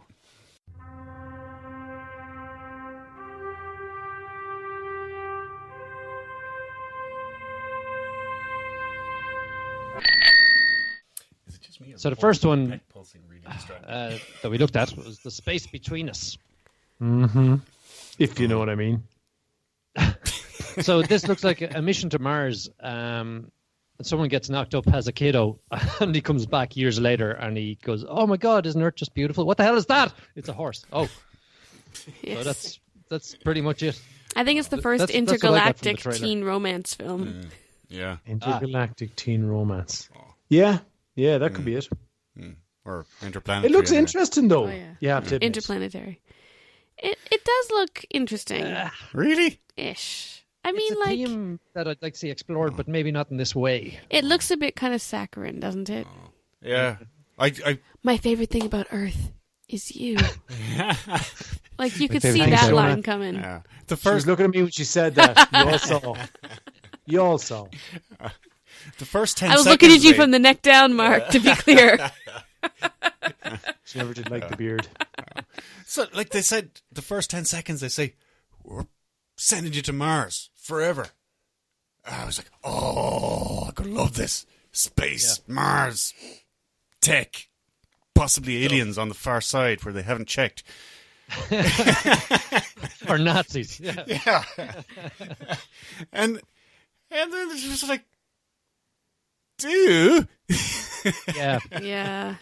And they told us the whole fucking story in the trailer. Yeah, they did. Yeah, I actually shut off the trailer after a minute and a half because you go, right, I get it now. Like, Yeah. I think you're entirely wasting your money because you've already seen Twilight in space. Is it Anne Hathaway that's the pregnant scientist? No, God, no. Who is Surely the woman? Is it? In the I don't know, trailer? but I did notice that shuttle was full of extraordinarily good-looking people. I was just curious. as Mark, all shuttles should be, Steve. I was curious when watching the trailer, Mark in particular, if you felt that it was another wasteful use of a female character, that her only purpose in this trailer was to carry a fetus onto Mars and give birth and then be discarded with because as a woman, her only rightful job is to birth babies and then can die. Did you have any thoughts on the gender politics of that aspect? I do actually have thoughts on that. When Freud was towards the end of his life, he had spent so long looking for phallic symbols in the world that everywhere he looked, he saw penises. And I'm just wondering, Shona, if you're taking a mechanism designed to add emotional gravitas to the start of the movie and seeing a penis.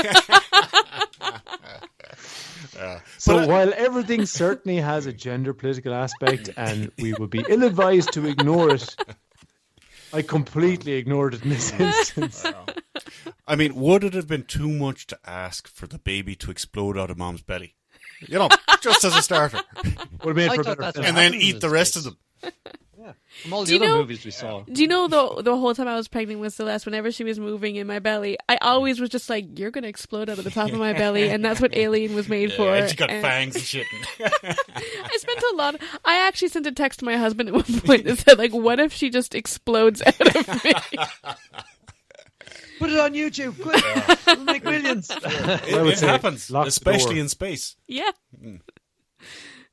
So Gary Oldman's in this as well. He seems this to have is- a lot for doing, actually. This is by Stars Network or Showtime and Stars. Oh no, sorry, it isn't. I lie. What do I mean to say to you? Oh yeah. So the tagline for this is: a young man raised by scientists on Mars returns to Earth to find his father. Oh. That's not in the trailer. Yeah, I was like, what? Yeah, they showed us everything else, but The that bit. trailer, he goes back to Earth to like find the woman he's been Skyping with from Mars. Yeah. Yeah. As far as I can tell. Okay. Anyway, that's that. Yeah, I'm not watching that. Yeah. Let's try. Thank you, Thank you, I agree. Steve. I think can I rest think easier we're all now. in agreement. So what was next? The next one is Kickboxer Vengeance. So this is a real throwback to the 80s when all these kind of movies were banned, I believe, around 1988. But Jean-Claude has managed to resurrect and himself and the genre. And he has gotten most of the UFC cast Yeah. and And a few wrestlers. a few wrestlers, and they all go in and pretend to fight. So it's a bit like wrestling, actually. So they're all really good at it. Detecting a lot of hate towards wrestling from you this week, Steve. What's the deal with that? I don't get the pretend thing. It annoys me. Aww. Yeah. You were It's aware that we review entertainment. TV and film where casts of people get together and pretend, right? Yes, but they're doing it knowing that everyone knows that they pretend and don't try and pretend that it's Yeah, and real. that's the way the WWE is. That's the whole problem with it now. I'm just not into that kind of show, I guess. Anyway. That's okay. I just think you maybe should leave your hate at home. I am at home. Do we need to start talking? Do we need to start talking to the wee Baba Steve? There's a virtual high five coming through there for Mark there. Yeah. As soon as I saw this trailer, I wanted to know what you guys thought of it. Here's what I thought of it, because I did never watch these types of movies in the 80s. Although I do remember going over to a sleepover at my friend Jessica, and her brother Drew had a bunch of boys over, and they watched Bloodsport. Yes. Oh, yeah. This is pretty much it. This is exactly The Kumite. how to abstain. I remember It's more like Bloodsport. Bloodsport than Kickboxer. Steve's falling off go. of his chair. So anyways, so this trailer, for someone who doesn't know, it's okay. There is a fighting ring where there is no refs and no rules, and you fight to the death. So it's essentially murder, as far as I can tell. Yeah. It's like a collaborative murder. Yeah, it's like that movie we watched the trailer for, where you fight to the death and one of you takes the millions, and it's kind of like a buy-in scheme thing. Do you remember that one? We reviewed Yeah, I it do recently. remember. The Hunger Games. So this was Good, like though. this was We like can never have enough pops at the Hunger Games. so he goes and gets trained by JCVD, and then has to fight Dave Bautista, who grinds his knuckles that are all taped up into a bowl of shredded glass before throwing Which the happens punch. in the first Kickboxer. Yeah, that's a throwback to the Does original. it? Yeah. Missing the history. Homage. Yeah, so give me the context, guys. What did you think, having had this rich history with films like this? So it's more like Bloodsport in setup than Kickboxer, but it's the setting for Kickboxer. Because Jean-Claude would have us believe that people die in fights in Thailand all the time. You know, and the you just described as there are no rules and the first man to die loses is like just a standard Saturday night out there. So they use that setting to try and make it believable, because for people that aren't from Thailand would be like, well, you never know. It might be like that every day. Oh, sure, they're all savages. Savages. Whereas, you know, in Thailand, I'm sure they're just as concerned with safety as anywhere else. Anyway, I really enjoyed the throwback, because that Kickboxer film was fantastic. Like, who can forget Jean-Claude Van Damme acting like he was drunk and dancing in a bar? One of the great scenes from Kickboxer. Yeah. You know, people think that The Office is awkward, but watching Jean-Claude Van Damme trying to do anything other than fight. So bad. And I see they've upped the ante in the bad guys as well. The bad guy in the original Kickboxer used to kick the support pillar for buildings. And plaster would fall down around him. Whereas Dave Bautista kicks and elbows solid stone and it just fucking explodes. Like, so he's obviously he's improved over time as well. I totally believe that. I'd really enjoy this. This is to Kickboxer what The Untouchables is to what's that Chuck Norris thing? Walker, Texas Ranger? Delta Force. Delta Force. My second guess. Briscoe County Jr. So when you're in Texas, look behind you. 'Cause that's where the Rangers gonna be. So some of us are excited about this. Some of I'm us excited. aren't. I'm kind of mildly excited about this. Yeah, I'm beyond excited about this. I just know. I'm excited about Shaun, Steve, and Shona, the original Kickboxer. Yeah. All right, I've seen it. That'll be our third Is It a Bicycle Night Out, because we've still got to play Never Have I Ever, and then I forget the other thing we said we were going to do. Kiss, Marry, Kill. Oh, that was it. Yeah. See, Mark was asking about Baba Mike. That was probably the last time I felt emotional was in Bloodsport. when the sensei was talking about handing down the ninja skills from father to son for 3,000 years. And then it's still hard to talk Keep about it together, Mike. It's okay. We're here for you. We're all friends. His son didn't make it. So, you know, rather than let the spirit die, he gave it to Jean-Claude. And Jean-Claude carried that into the most serious combat ever that ever happened. You know, no rules, no referee. And Jean-Claude, he went through that. And not only did he survive that, he showed up again in Thailand with glass on his fucking fists. Yeah, count me in for this.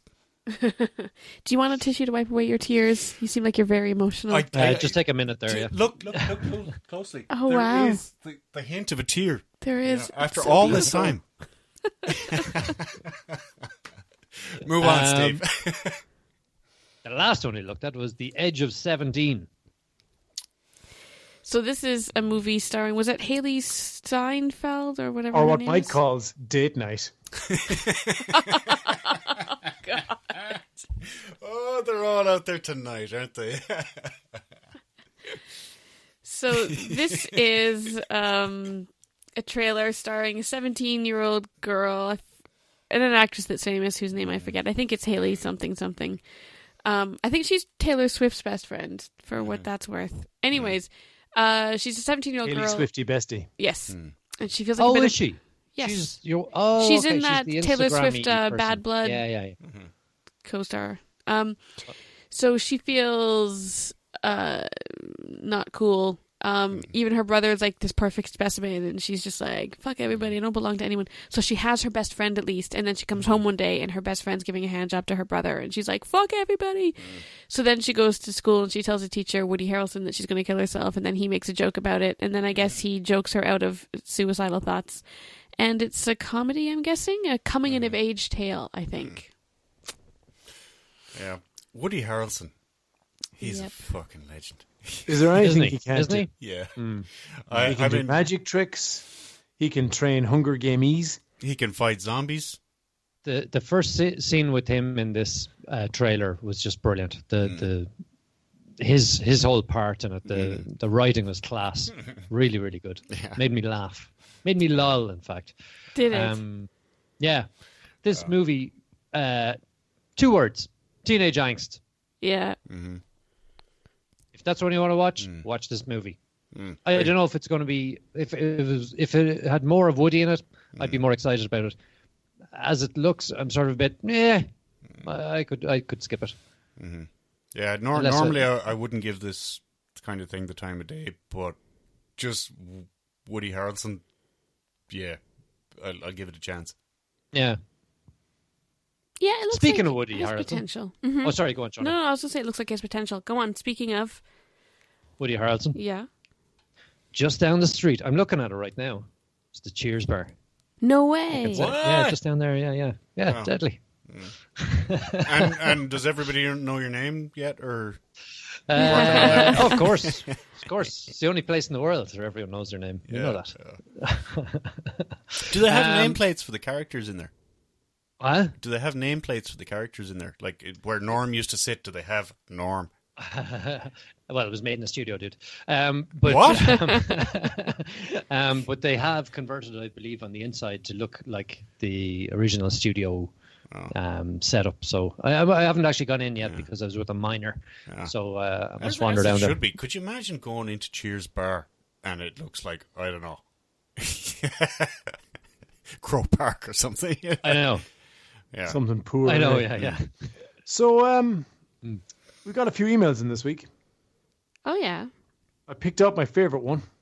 Did we not tell people to stop emailing us? It's really Dear annoying. Bicycle, Dear Bicycle, when watching movies and TV, occasionally the writing isn't tight enough and something happens that breaks your immersion forcefully, making continuing to enjoy what you were watching a bit difficult. For example, whenever anyone does the spy movie trick of when they get in trouble, they ring someone discreetly so they can listen in for clues as to what's going on and where they are. In reality, if someone rang someone secretly, the kidnapper or terrorist would immediately hear, hello, Johnny, you there? Giving the game away and causing the ploy to fail. What types of things cause you to be jolted out of immersion? Love the show, Jacob in Cleveland. I've just had an image in my head of your dad on the other end of the line. Mark, is that you? Speak up. Why are you ringing? It's true though. Yeah. That would so never work. Like. Try it. Ring anybody. Ring anyone. And don't say anything.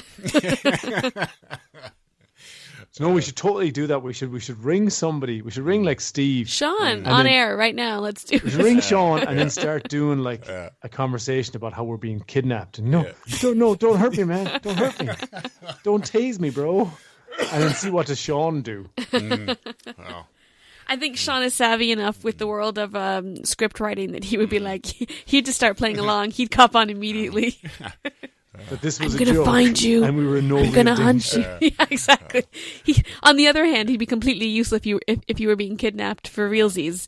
But if we called him for jokesies, I think he'd be right there. I'm starting to think it's a really short list of people that you could do that to that would, take it in good humour. Like, for example, Shona, if I rang you at 4 a.m, I'd lose my shit and didn't say anything. Well, I'd assume that you butt dialed me, so you'd have to be like panting, or I had to hear a conversation that made me think that you were in trouble. Of course, that totally fucks up the whole secret dialing thing. Cause the butt dial. I forgot about butt dial. Yeah, there's a butt dial. That's ruined the thesis. There you go. So, way back when, Jacob had a question for us, and that was what kind of stuff causes you to break out of immersion? So, like, I know, Mike, when immersion is broken for you, you immediately start cataloguing the faults of whatever it is you're watching. But what usually kicks you out in the first place? It's always about truth. I like justice in the American way. Yeah. I normally prefer people to be armed. So truth. How is it about truth? If I suspect at all that it's not, it's just this couldn't happen. It's not real, and I accept Star Trek, Star Wars, all that kind of stuff. I have it's true to the story. Yeah. It's got to be internally consistent, and if there's any little deviation from that, that's when I get my hackles up and I start kind of examining things. And, that gets ugly. It gets ugly really quickly. It certainly does. Shona? I have two. I think one is one that we've been discussing a lot recently, which is... feminism. Well, that was actually number 2. But yeah, when there's somebody who is, when there's just sexism and I just personally get really annoyed, I immediately stop being able to enjoy it because I'm just like, fuck, a woman is not just a vessel to give birth to babies and die. That's such a trope in film. So that's a personal one. Don't know if that's how they're used always, though. The other one, though, we've been discussing a lot recently, which is when there's an obvious thing to do and people don't do it just because it furthers the plot. For example, when we were watching, what was the one from a few weeks ago? And the woman is married to somebody who's like a forensic expert, and she found some evidence and she needs some advice, and her husband is the perfect person to talk to because they're married, so he'd keep things confidential. He has legal and industry expertise in the area, and he could give her proper guidance on how to do stuff. But she doesn't fucking talk to him, and it's just unnecessary difficulty. And I hate it when characters in TV shows take the long way around, and you don't sometimes see that perspective until the end of the film or TV show or the episode, and you see kind of where they ended up, and you're like, so what was all that bit about? And all of this circumventing and difficulty for absolutely no reason other than keeping viewership. It drives me mental. Like Lord of the Rings. I know, Steve. Why didn't you just get the fucking eagles to the mountain, put the ring in, fly home? Again with the Steve, what eagles. kind of stuff, apart from a lack of eagles, breaks your immersion? No, I'm with Shona on that. I'm always giving out about that show that we watched a while ago where the dad had the dog in the boot and the Yes, remember? yeah. And it was just like, just tell him, just tell him why he was there, and then the problem solved. And he's like, no. And so the other person goes off in a strop, and there's a whole storyline behind it. No. Stop wasting my time. That's one of them that annoys me. The other one is, Mark won't agree with me on this one. Beautiful people are good. Ugly people are bad. Yeah. That's normally a fairly solid. No, it's the same moral code that Mark abides by. But Steve, I'd like to hear yours. I'm with Mark on this. Yeah. I need to jump in though, because listen, also, if you're good looking, you're happy because you see yourself every morning. And happy people don't do bad things. But if you're not pretty, you see yourself every morning and you do bad things because, you look like that. Yeah. If Steve, only Hitler had shaved off that fucking mustache. Steve, tell me more about your immersion issues just to stop these two. People walking away from explosions. But that's cool. In every single... No, like they're too cool for school and they won't be ripped apart by shrapnel or shockwaves. Safety first, everybody. You Safety can't first. time the speed of your walk away from explosions, Steve. No, that annoys the piss out of me.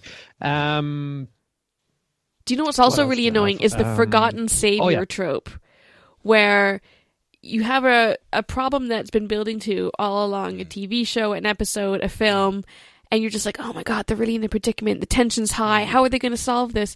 And then somebody comes in at the last minute to save it. I would call this the Gandalf trope, where it's just like, oh my god, I totally forgot that there was a whole other army that's here to fix things. Gandalf riding in, and you have like a ship full of ghosts, or whatever the case is. They come along and they fix it. Hitting on Lord of the Rings. Yeah. No, I love Lord of the Rings. But I'm just saying, that's... it's... In Lord of the Rings, to me, it was original, but since then, I've seen that trick being used, that it's become predictable, and it immediately means like, oh, I wanted you to be creative about how to fix the problem, given the game elements that you've already laid out, but you can't just use it like basically it's like, and magic. Like, oh, there's another person who's here to save us that I totally forgot about. It kind of annoys me. But anyways, I'm still going to rank being lazy about information and feminism above that one, though. So just to be clear on where I stand. Just one thing, to play devil's advocate, there are times when the jolt is good. I'm thinking the horror genre. Like, you have somebody, he's in, I don't know, a house full of demons or something, every time he comes around the corner, it's all, get out! The movie would be crap if he got out. So, you want him to go down into that basement. You want him to turn on that light that just cracks when the power comes into it. You want him to check what's in the swimming pool under the pond scum. I have one like that as well. With it. Sometimes when they lift the fourth wall or break the fourth wall, it's fun, like you've just described, like where the whole audience is going, "Don't go into the cellar," and you know that's where they're going. You know, in the original Star Trek reboot with Chris Pine, when they had to to satellite parachute down to the drill, and there was 3 of them, and one of them was a red shirt. And you just knew he wasn't going to make it. It's the original TV show, Red Shirts Never Survived. And it was so brilliant. And he was even there, and they were going, like, he was sweating buckets before they even jumped. And Kirk goes to him, "How you okay?" And he goes, "Oh, it's going to be great, man. I can't wait to get down there and, like, kill some guys." He was just completely unbalanced. And then he doesn't open his parachute. He's like a fraction of an inch from impact. Oh, it's class. It was just brilliant. Because I remember roaring, laughing in the cinema with everybody when that happened. I watched that again because Star Trek Beyond is nearly upon us. Yeah, I can't wait. It's out this week. It is, yeah, Friday. Oh my God, I'm going to have to see Star Trek Beyond and the Newborn movie. Maybe I can make it a double header. Busy weekend. Yeah. They're actually doing the 3 Star Trek reboot films in IMAX in Dublin this weekend. It's on, I think, whatever night that one comes out. So I think it's Thursday. I'm up in Dublin tomorrow night, so I was kind of, oh man, if I'd only timed that better. Yeah. Have you got a time machine? You could go back and. No. If only I would totally fix feminism. Yeah. So proud of you. Another trope I hate. You know, the one where they never make sure that your man is dead, and then your man comes back one more time. Yeah. You know, dead calm kind of stuff. You know. Fucking rookie also, mistake. Yeah. how come when the good guy gets like fatally murdered in the face, he still has time to say, "Just tell my dad that I love him." You know, they always have that time to tell someone. You know, just have those last words. Goodbye, folks. Goodbye, cruel world. That breaks immersion for you. Brutal. Yeah. I think people can hang on when they've got something important to say. Yeah, but not if they're bad guys. Not if they're bad guys. That doesn't happen. They don't have anything important to say. They've been ugly all their lives. Oh yeah, and that guy that you didn't make sure was dead the first time. You know that if he's not killed while you're watching him, that he's not dead. Yes. Like if Sherlock Holmes, he fell off on into the waterfall. He wasn't dead. It wasn't a cliffhanger. We knew he wasn't dead. We didn't see a body. He's not dead. But they're tropes. They're tropes that are commonplace. But is that what breaks immersion? Oh yeah. Totally. So you see him fall and you know he's not dead. So now you can't believe anything that happens. And now I'm just like, yeah, this is bullshit. Actually, your world is a lie. That's very topical, Steve. There was a major death in Coronation Street this week. There was not. There was, and there was a girl dying. I don't watch it, so I don't know or care who she was. But I did happen to see the episode, and I think I read a headline where she said it was the best crack ever. It probably was, yeah. Okay. But I don't know. Coronation Street is what, I don't know, 30-minute episode or whatever. So she was lying there in the street, kind of bleeding out with her BFF boyfriend holding her and saying, "It's going to be okay, girl," and she's getting all the time in the world to tell him how much she loves him. No way, really? For the entire fucking episode. No way. And in all that time, no ambulance shows up. You know, it's Manchester. I'm pretty sure they'll get you sooner than 30 minutes. All those immigrants are holding up all the ambulances. Yeah. They'll be out of there soon enough. Get them to fuck, yeah. What was I going to say? What was it, a combine harvester accident? Yeah, it was a combine harvester combined with a skyscraper falling on her head with a nuclear reactor going off underneath. Who knew the reactor was in the top floor of the skyscraper? You know, that's bad luck. It's hard to tell. Yeah. Steve, are we here next week? Are we recording next week? I think we're taking a break next week, aren't we? Said I just check. Oh. Well, are we taking a break next week for end of season? Sorry, Mike, you were going to say something? I was going to say we have to end this feckin' season sometime. Like, oh yeah, season 10 has gone long. It has, yeah. There was just so much to say. Yeah, season 10, guess we'll be episode back. 1040. I guess we'll be back with what? Season 11, week after next, which would make it the Friday of the... Someone help me here. What date is today? I don't even know what date it is. 12th. 12th. So Friday the 5th, we're back. Friday the 5th. Oh. Yeah, we'll talk about that. Stay tuned. Yeah. Anyway, we'll let you know on Facebook, Twitter, and all the rest of the social media outlets. Okay, we'll leave it there then. Sounds good. Cool. So from Mike, Mark, Shona, and Steve, stay classy. I love the way every single week he has to think about it.